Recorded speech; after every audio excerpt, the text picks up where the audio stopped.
Bonjour à tous, c'est les 4 Fanatics et aujourd'hui on se retrouve pour l'avant-match opposant Marseille à Brest. Match ô combien important, on le sait, le classement peut être chamboulé tous les week-ends de la 2e à la 7e place. Tous les week-ends, c'est une folie, notamment avec la victoire hier de Nice face à Paris qui revient à 1 point de l'Olympique de Marseille. L'équipe, on va en parler dans cette vidéo, c'est l'avant-match et c'est les 4 Fanatics.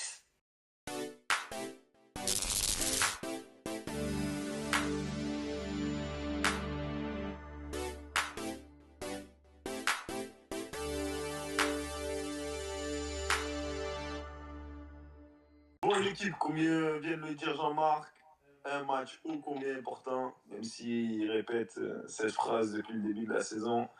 Aujourd'hui, elle prend vraiment tout son sens. Je vais demander à Jean-Marc de me faire la ligne, la compo probable, juste des attaquants. On va innover, tu vas me faire les attaquants. Ouais, pour moi, ça va pas bouger. Hein. Ça va pas bouger. Tu auras Rabiot à gauche, Gouiri en pointe et Grimaldo à droite. Ok. Sofiane, je te donne la tâche la plus technique, tout le milieu, avec les deux latéraux. Allez, vas-y. Du coup, pour les latéraux, on reste sur du classique. Je pense Luis Enrique Merlet. Malgré mon amour inconditionnel pour Luis Enrique et son dévouement, je suis pas emballé, mais il sera titulaire.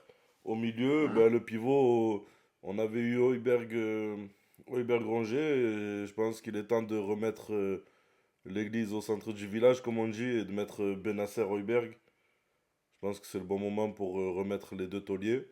Donc voilà pour ma ligne de milieu. Ok. On va passer à Nassim, on va lui confier une belle tâche aussi, de nous faire la ligne des gardiens, vas-y. Voilà. Ah, là, je rigole. Non, mais c'est parce que je sens qu'il va découper du bois d'entrée et c'est pour ça que j'hésite à lui donner les dépenses. Bah, je vais quand même lui confier les trois derrière, vas-y Nas.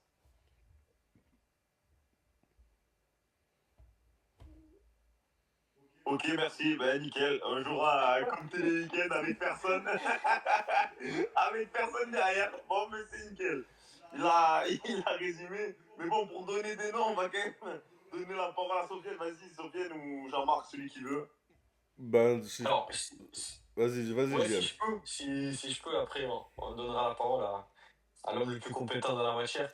Mais moi, si je peux dire, si on reste sur les absences qu'il y a eu, ben, pour moi, ça sera pareil. Axe, ça sera Kondogbia. À gauche, tu auras Garcia. À droite, tu auras Murillo. Et ensuite, par contre, s'il y a des retours, j'ai mis l'hypothèse aussi qu'on repasse à une défense à 4. Hein. Moi, j'ai mis l'hypothèse qu'encore une fois, moi, je dis qu'on a toujours été surpris par des arbitres. Je serais pas surpris qu'ils nous surprennent et qu'ils repassent sur une défense à 4.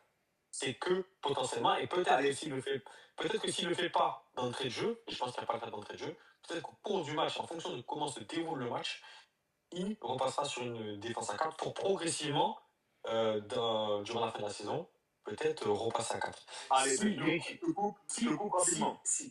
Ouais. Excuse-moi, je te coupe rapidement. Je vais donner la parole à Sofiane, il va nous faire les trois défenseurs. Et après, toi, tu vas nous retaper l'équipe, du coup, avec, si tu mets 4 défenses, tu vas me rajouter un milieu. Ok? Vas-y, Sofiane, pour les trois défenseurs. Ben, la ligne qu'il a donnée, elle me semble bonne. Sauf que j'oublie pas un paramètre, c'est qu'avant le match contre Montpellier, De Zerbi nous avait annoncé qu'il comptait vraiment que Balerdi soit titulaire contre Brest. Je Donc, pense que ça sera le cas. donc, en cas de retour de Balerdi, il reprendrait sa place. Et du coup, je pense qu'il y aurait Murillo, Balerdi et Kondogbia en défenseur central gauche. Ok, Jean-Marc, tu peux reprendre ton explication au sujet de ce fameux de cette défense à 4? Dans le cas où on passe sur une défense à 4, c'est dans le cas où on est récupéré Balerdi et Luis Felipe. Du coup, ça serait les deux centraux. Sur le côté gauche, on mettrait Garcia. Sur le côté droit, Murillo. Et du coup, sur le milieu de terrain, moi je pense que Rabiot restera devant, il ne va pas redescendre, je pense. Je pense qu'il ne va pas redescendre. On aurait Højbjerg, je pense, devant la défense, et Rongier Benasser un peu plus haut. Ok. Ça me paraîtrait le plus cohérent, ou peut-être, Rongier devant la défense, et Benasser, Højbjerg un peu plus haut devant. Ok. Ton explication, elle tient quand même la route, hein, dans le sens où on l'a vu finir une défense à 4, match dernier. Dernière proposition pour moi. La défense, on reste pareil. Balerdi, Luis Felipe, à droite Murillo, à gauche Garcia. Le milieu de terrain, Højbjerg devant la défense. Rabiot à gauche, Benasser à droite. Roy sur le côté gauche. Gouiri en pointe. Greenwood à droite. Ou à gauche, Luis Enrique. Et une équipe comme ça, moi, elle me fait kiffer. Elle me fait vraiment kiffer. Ah, mais là, à mon avis, Après, c'est des spéculations. On part loin. Là, on a spéculé. Là, on a spéculé, je pense. Parce que ce milieu de terrain-là, à part celui de Paris, et il faut l'admettre, je pense qu'en France, dans cette Ligue 1, on se balade. Mais malheureusement, on n'a jamais pu le faire parce que voilà. À Paris, tu dis à Paris, à part Paris, il y a Nice maintenant. Bon, Nice. Ah non. À Nice, il y a. Non, Je sais que ça nous met dans la merde. à Nice, il y a un milieu de terrain. Il y a un milieu de terrain que je prends tous les jours quand même. Non, je sais que ça nous met dans la merde pour la course avec des champions. Mais on est sur la chaîne des 4 fanatiques. On va quand même se permettre d'applaudir quand même cette équipe de Nice qui vient de faire tomber le Paris Saint-Germain quand même.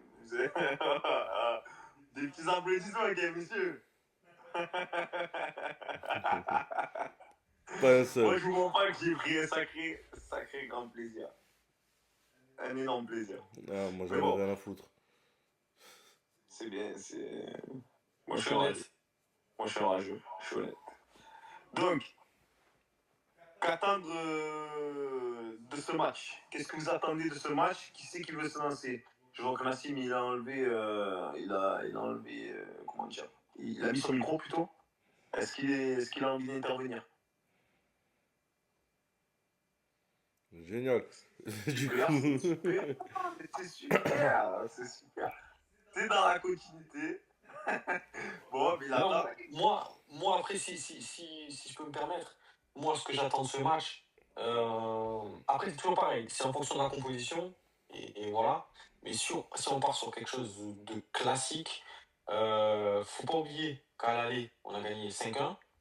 Faut pas oublier que le retour, ça n'a rien à voir. On est d'accord, c'est pas du tout la même dynamique, c'est passé, toute la saison est passée, donc on peut pas forcément se référer à ça. Maintenant, si Brest reste sur ses principes et cherche du jeu, donc joue ou propose du jeu, peut-être que pour nous, ça va aussi nous faciliter les choses, il y aura plus d'espace et on va pouvoir jouer les contres ou les transitions rapides à fond.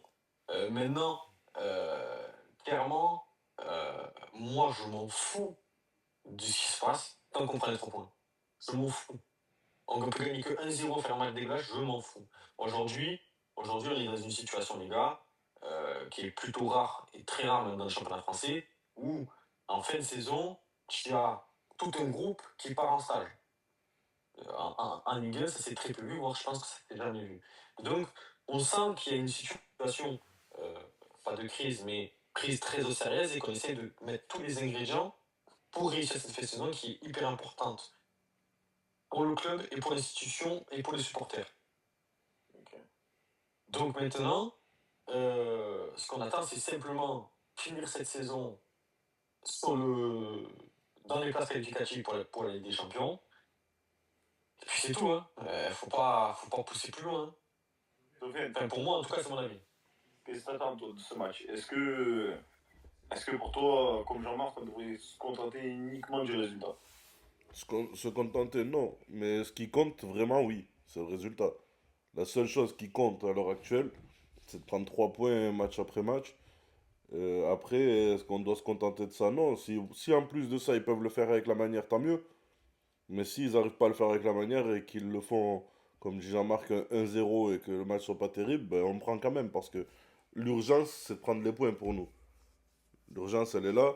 Après, ça reste une équipe correcte, Brest, tu vois. Faut pas se fier au 5-1 qu'on leur a collé parce que c'était le premier match de l'année. Ils étaient qualifiés en Ligue des Champions, ils sont arrivés avec plein d'intentions, faut se rappeler du match aussi. Ils ont joué contre Marseille. Quand ils ont attaqué le match, ils avaient l'intention de venir et de jouer au foot. Ils ont pris une pilée. Si demain ils viennent et qu'ils ont l'intention de faire un bloc bas et de contrer, ça peut aussi encore nous mettre en difficulté et être un match un peu galère. Donc oui, la seule chose qui compte, c'est 3 points. Si tu peux mettre la manière, tant mieux, mais la seule chose qui compte, c'est ça. Moi, je vais aller contre vous là pour ce sujet-là. Habituellement, j'étais le plus prudent, celui qui disait justement qu'il fallait uniquement le résultat. Mais là, vraiment, je pense que ça va pas être suffisant. Je m'explique. Dans le sens où, juste après, Marseille affronte Lille, le, le Havre, je crois, Mhm. et ils finissent par Rennes. Ouais. Et je pense que, en tout cas, Lille et Rennes, il va falloir arriver avec une certaine dynamique. Je pense que se contenter uniquement du résultat à ce moment-là, justement, du fait qu'ils soient partis tous en stage, on va dire stage commando, même s'ils ont dit que c'était moins commando que la première fois. Mais je pense qu'il faut vraiment une dynamique, il faut des buts, il faut un bon rythme. Je pense qu'il faut vraiment pas des scores à l'arraché parce que contre Lille et Rennes, je pense pas que ça passera. Si on y va comme ça, moi je vous pose ma problématique. Maintenant, je vous laisse y répondre, celui qui veut se lancer. Mais c'est mon point de vue à moi. Moi, sur le point de vue, je te rejoins pas parce que si je suis ce que tu dis, ça veut dire qu'il va falloir faire du jeu, créer, enfin, bon, faire du beau jeu, etc. Après, il faut une dominante. Euh, Quelque chose, il faut do- comprendre. alors, dominer nos matchs, on les a quasiment tous dominés dans le jeu. Non, Dans non, le pas la jeu, dans la possession. possession. Pas la possession. Je parle pas de la possession. Je parle que tu vois, tu aurais le match, tu dis, ok, l'équipe a été plus forte. C'est ça que je parle. Écoute, moi, je pense qu'aujourd'hui, tu sortiras pas de tes standards. T'as pas de nouveaux joueurs, t'as pas de nouvelle équipe, c'est les mêmes. Et t'as ça toute ta saison. Donc, je pense pas que tu arriveras à sortir de tes standards. Donc, la Ok, position que tu mais vas avoir. pour le stage. De quoi? Il sert à quoi le stage si c'est pas pour justement créer quelque chose de nouveau? Pour moi, ce stage-là, il est beaucoup plus psychologique et beaucoup plus pour concerner les joueurs. Tu vois, ce stage-là, pour moi, c'est pour dire, les gars, il nous reste 4 matchs. Il y en a qui vont rester, il y en a qui vont partir. Mais là, les gars, c'est pas pour vous, c'est pour l'institution, c'est pour l'Olympique de Marseille, c'est pour le peuple marseillais, c'est pour tout ça. Et c'est pour avoir tous les joueurs sous la coupe de l'institution, Mehdi Benassia, Pablo Longoria, Deserbi, le staff, et vraiment dire, les gars, vous ne venez pas juste à l'entraînement et vous repartez chez vous, et puis vous oubliez l'OM. Là, vous êtes H24 pour l'OM jusqu'à la fin de la saison. Et je pense que ça peut être une très bonne idée quand on a vu que certains joueurs aujourd'hui étaient plus forcément concernés par le projet parce que il y avait des envies d'ailleurs, euh, parce qu'il y avait des clubs qui étaient intéressés par eux, pour pas le citer.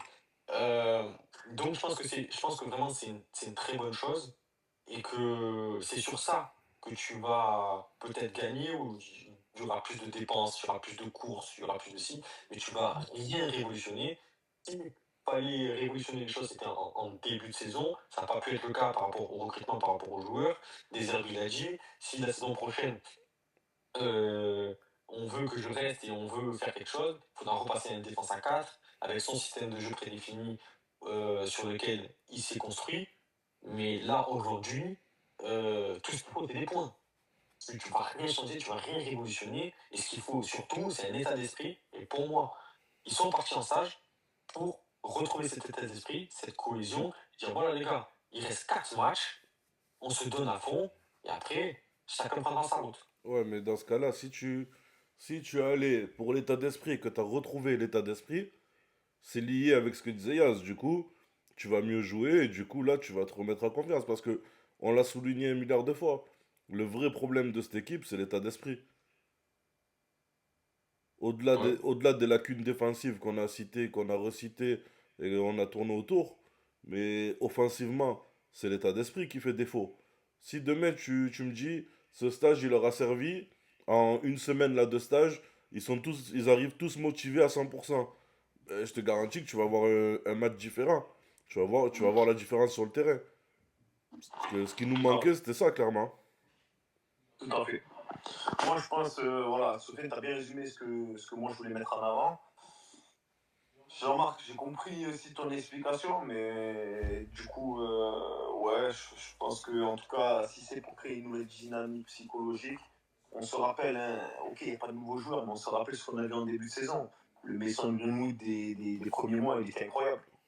Le Luis Enrique, il était très bon. Bon, je veux dire, on avait quand même les mêmes joueurs, mais à un autre niveau et avec un autre aspect mental. Donc c'est Bien pour sûr. ça que, oui, pour moi, normalement, ce stage est fait pour remotiver l'équipe et du coup, on devra avoir quand même autre chose en fin de saison. Et il faudra autre chose en fin de saison. Parce que si on passe juste avec les résultats justes, en considérant ces matchs comme des finales, mais uniquement, voilà, on essaie de les avoir à l'arraché, tout ça, je ne pense pas que ça passera. Alors peut-être qu'on sera qualifié en Ligue des Champions, mais on ne sera pas à la même position que maintenant. Ça, c'est clair et net pour moi. Ouais, mais tu peux pas non plus en 4 jours de stage en Italie leur demander d'arriver avec un visage Non, mais je changé. pense qu'on finira la saison là-bas. Non, mais là, on parle pour ce match. Ah oui, oui, oui. Parce que là, tu nous parles de ce match. C'est pas en 4 jours que tu changes tout le visage d'un groupe. Je suis désolé, mais Tu vois, un mec comme Luis Enrique, comme on sait qu'il en a plus rien à foutre et qu'il y a des accords ailleurs, en 4 jours en Italie, à la limite, il commence à c'est apprendre la vrai, langue voilà, pour y rester. Mais il va pas arriver avec le couteau entre les dents au bout de 4 jours, tu vois. C'est des choses qui vont non. se mettre en place et que tu verras peut-être au match de Lille, où là peut-être tu verras une équipe qui va arriver contre Lille avec une vraie détermination, parce que ça fera déjà 2 semaines de stage où, tu vois, là ça va commencer à porter ses fruits. Mais un stage ne porte pas ses fruits en 3 4 jours, tu vois. Ok. Justement, on a commencé rapidement, brièvement, à cibler quelques joueurs. Moi, je vais vous demander, là, on a un début de match. À l'après-match, ce serait une autre discussion. Mais là, on a un début de match, on essaie de voir le verre à moitié plein. Selon le résultat, on le verra vite à moitié vide, croyez-moi. Mais là, on va essayer de le voir à moitié plein. Et je vais vous demander qui vous voyez se mettre en position de leader. Quand je dis leader, c'est. On connaît nos leaders sur l'aspect mental, mais moi, je pense dans le jeu, qui vous voyez nous apporter un vrai plus, qui va être le leader de cette fin de saison. Si ça se passe bien, bien sûr. Moi, si je me prononce en premier, je dirais Gouiri. Je pense qu'il Même est si dans ça, une mais après, période. on rentre dans le détail. Oui, Oui, non. Sofiane, Greenwood. Greenwood, Nassim, si t'es là. J'ai reçu des messages en amont de Nas, je crois qu'il a un problème de connexion. Donc bon, on va sauter son tour. Moi, offensivement, ouais, je dirais comme Sofiane, je dirais Greenwood. Je ne vais pas choisir un autre joueur pour parler d'un autre joueur, mais honnêtement, pour moi, c'est ce joueur-là. Alors, Guiri, je sais qu'il va être régulier. Là, on va dans le détail, mais je vais faire bref et je vous donne la parole. Guiri, je pense qu'il va être régulier, ça va pas être comment dire, dans le sens où c'est vraiment Greenwood qu'il y a quelque chose à modifier et on a vu le meilleur de Greenwood. Et avec un très bon Greenwood, ça peut changer pour moi toute l'équipe. Ou un Luis Enrique peut se sentir abandonné et se dire ah ouais putain, même celui qui traînait la patte avec moi, finalement il s'est remis dans le bon wagon. Donc je suis tout seul dans ma connerie ou je reste tout seul et peut-être qu'il sortira de l'effectif ou je me mets moi aussi dans les rails. Jean-Marc, vas-y, je te laisse argumenter pour vous. Attends, je sais pas si vous m'entendez. Ah Ouais. oui, c'est bon, tu peux rattraper du coup. Ok, depuis tout à l'heure, en fait, je comprenais pas. J'ai intervenu, mais bref, je sais pas ce qui s'est passé. Non, Bref, mais je nickel. voulais dire, déjà, tu vois, concernant ce que tu es en train de raconter, moi, tu vois, c'est là où ça colle pas avec des Zerbi. Pourtant, tu sais que je l'apprécie énormément. Au bout d'un moment, Enrique, je le veux plus. Moi, je l'ai défendu toute l'année. Aujourd'hui, il a rien à faire sur le terrain. Aujourd'hui, il est plus concerné, il est plus avec nous. Ah, C'est comme alors, si tu joues avec un moi, joueur et pas ici. Donc, au bout moi d'un moment, je veux c'est bien te là, rejoindre. mais c'est là, tu vois, où j'arrive pas à comprendre notre coach. C'est en fait, tu te dis, le mec, je sais pas, tu es obligé de le faire jouer ce mec. Déjà, mais peut-être j'arrive pas à comprendre. C'est une décision d'entraîneur, ça. Ça, tu vois. C'est ça aussi. Hein? On n'a pas vu la compo, peut-être qu'il va sortir. Hein. Ouais, mais déjà, ça fait quasiment un mois qu'il joue à blanc. Oui, c'est vrai, c'est vrai. Tu vois? Et là, au bout d'un moment, t'es obligé de dire la vérité. Je ne sais pas si vous vous souvenez. Je ne sais pas si vous vous souvenez, mais quand même, à un moment donné, il avait mis Greenwood et Enrique sur le banc. Et certains de la team, là, on s'en était pas. Non, mais attends, toi, t'es beau, toi. Tu parles d'un moment, je suis d'accord avec toi. Là, aujourd'hui, on sait que le mec, il est ailleurs. On le sait. Il est plus avec nous. Ça y est, il est plus avec nous, il dégage. Même les joueurs, tu les en parles. À partir de ce moment-là, qu'est-ce qu'il fait?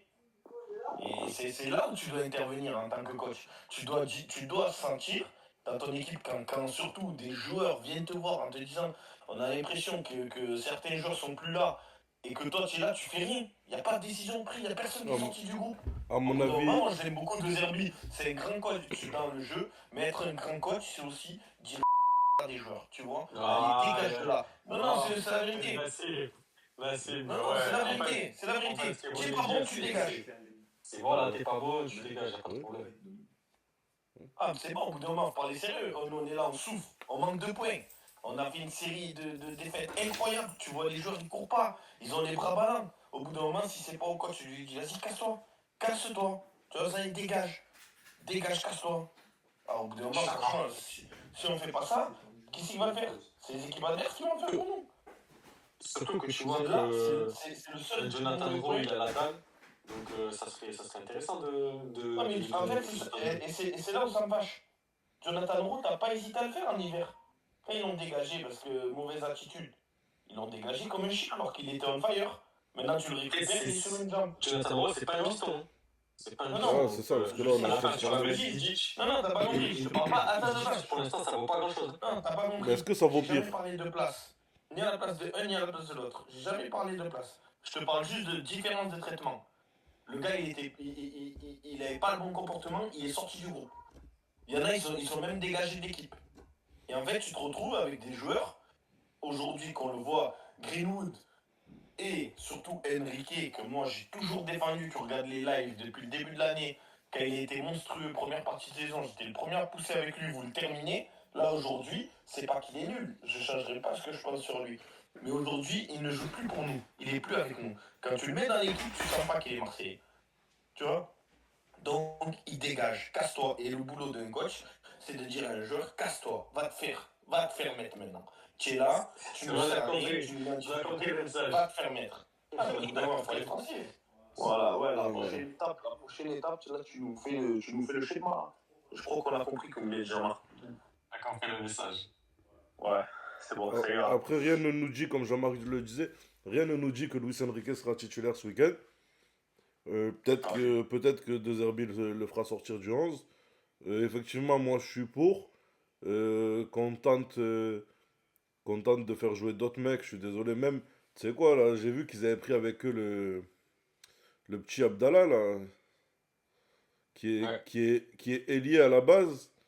Bah, même si s'il le fait travailler en tant que piston ou dans une défense à 4 et tu vois et de se passer de lui, voir la solution apportée tout à l'heure par Jean-Marc qui a demi-mot parce qu'il est timide, c'était de mettre Dejic qui est à la base un piston ou un arrière droit d'ailleurs. Ben, je suis désolé, mais comme tu dis, c'est pas top, mais est-ce que c'est pire? C'est pas pire que Luis Enrique. Je préfère avoir un mec qui tente, qui court, qu'un mec qui marche et qui regarde le ballon passer à côté. Moi, mais il y en a des solutions. Je préfère mettre Kondogbia derrière en défense. Et Murillo en piston. Arrière gauche. Garcia, Balerdi en défense. Et de faire monter Murillo à droite. Hein. Murillo, il a joué arrière droit avec Marseille, c'est déjà fait. Hein. Bien sûr. C'est pas nouveau plus. Mais en tout cas, je suis pour qu'on trouve une solution pour sortir Luis Enrique du 11 parce qu'il apporte rien et qu'on a cette sensation où il se fout de nous. Donc évidemment que je suis pour qu'il sorte du 11 et qu'on commence à faire sans lui puisque de toute façon, vraisemblablement, dans 4 matchs, il est plus avec nous et ça fait déjà 5 ou 6 matchs qu'il est plus avec nous. Donc autant se faire à l'idée et le mettre... qu'il aille s'asseoir sur le banc gentiment, qu'il nous regarde, et puis voilà, il mettra des stories Insta, et puis voilà, il arrête de nous déranger. Ok, bon, le temps il est donné. Nassim, on a fait un petit écart là sur Luis Enrique. Toi, quel joueur que tu vois Mener la qualification. voilà, se mettre en leader. Mais on parle pas sur l'aspect psychologique, on parle sur l'aspect dans le jeu. Que technique, on avait dit. Rabiot, je pense que c'est celui depuis qu'il est arrivé qui n'a quasi jamais raté un match. Et je pèse mes mots. PSG aller-retour, il était là. Ok. Il est arrivé d'ailleurs, je crois qu'il arrive son deuxième match. C'est contre Paris, c'est le seul Marseillais qui a joué. Et je dis pas qu'il a été bon, qui a joué. Depuis, il tient la baraque, il fait des passes, il marque. Franchement, je te dis la vérité. Et c'est le seul, comment dire, qui pour moi aujourd'hui dans la composition est irremplaçable. Même si il y en a qui sont peu, on l'a vu avec Colbert, il est parti, on était dans le dur. Benasser, on voit aussi qu'il y en a qui pensaient, je sais pas dans quel monde du foot ils vivent, que Rongier avait ne serait-ce que 10% de lui dans les jambes. On voit que non, tu vois. Même si Rongier, il n'est pas dégueulasse, parce que je dis, c'est un bon joueur de Ligue 1. Mais pour comparer à quelqu'un qui a la trajectoire de notre cher ami, ça va être compliqué. Et, pour moi, derrière, ils peuvent tous sauter. Le gardien, très bon, mais pour moi, pas aussi indéboulonnable que Rabiot. Pour moi, vraiment Rabiot. On va pas rebalayer l'équipe complète. Tu nous as donné. Moi, je vais balayer. Tu vois, tu nous as. Dans tous les sens du terme, tu nous as balayé. Je te demande pas ton avis. Après, ça, c'est aussi. Voilà. Tu m'as demandé le mien, moi, je t'ai pas demandé le tien, en contrepartie. C'est parfait, c'est super. Jean-Marc, pourquoi Gouiri Pourquoi Gouiri? Parce que je trouve que son profil correspond à ce genre de situation. C'est-à-dire que c'est un mec qui a toujours joué. Ça, c'est mon impression, ce que je ressens de lui, ce que j'ai entendu sur lui.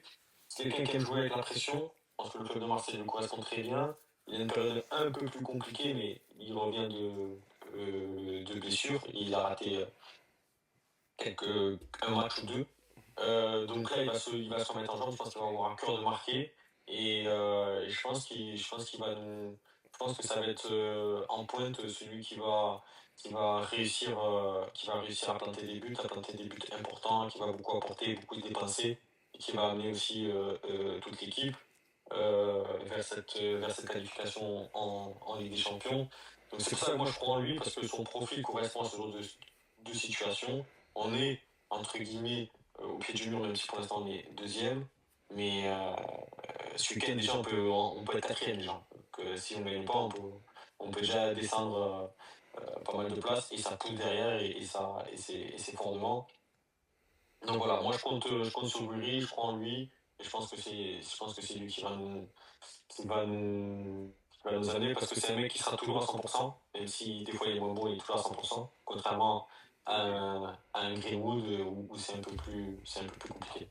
Donc toi, tu mises sur comment dire, la régularité. Sofiane, pourquoi Greenwood moi, j'ai donné mon avis pourquoi Greenwood, maintenant toi, pourquoi Greenwood Moi, pourquoi Greenwood? Parce que je pense, au fond de moi, je pense qu'il en a rien à secouer de Marseille. J'en suis persuadé. Il a fait ses premiers mois à un niveau magnifique. Et je pense qu'il va finir la saison en se donnant à 100% pour essayer de se donner l'espoir de croire à un transfert dans un autre club. Ah ouais, non, c'est vraiment pas pour les mêmes raisons. Non, moi je suis désolé, moi je suis lucide. J'ai pas envie de rêver à un mariage fabuleux. Les contes de fées, je les laisse à Disney. Là, on parle de l'OM, c'est la réalité. Et il en a rien à foutre en vrai de nous. Et il nous l'a montré pendant des mois que s'il avait pas envie, il allait marcher et personne n'allait rien dire.